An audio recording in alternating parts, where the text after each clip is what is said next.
In today's video, I'm going to teach you how to clean up old pages in Confluence.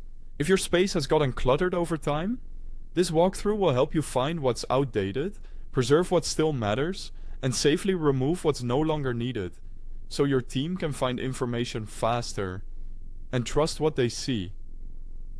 Start by opening your Confluence space and taking a look at the page tree in the left sidebar.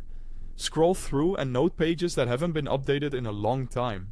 Look for last edited dates, page titles that no longer match how your team works, or content tied to finished projects.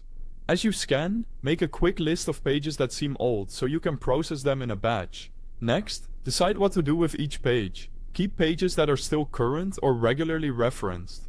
Archive pages that are outdated but may be useful for historical context, audit trails, or lessons learned. Delete pages that are clearly redundant, inaccurate, or irrelevant. When in doubt, consider who uses the content and how often.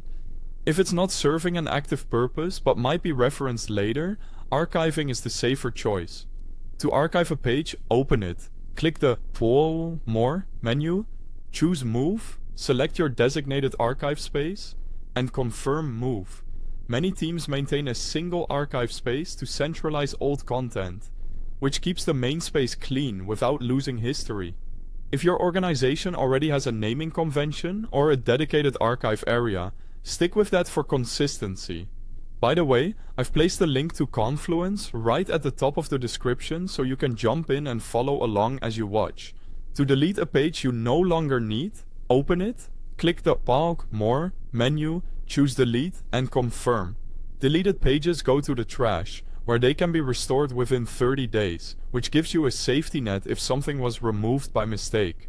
Before you confirm, be mindful of any child pages beneath it to avoid unintended gaps. Now, check for orphaned or duplicate pages. Use search to find similar titles or content that covers the same topic. If you find duplicates, merge the best parts into a single, clear page, then delete or archive the extras. This reduces confusion and ensures there's one definitive source of truth. Finally, schedule a regular cleanup cadence every 6 to 12 months. A recurring reminder helps your space stay lean, accurate, and easy to navigate as your projects evolve. That's it. With a quick review, thoughtful decisions, archiving for reference, careful deletion, and a steady routine, your Confluence space will stay clean and reliable. Thanks for watching.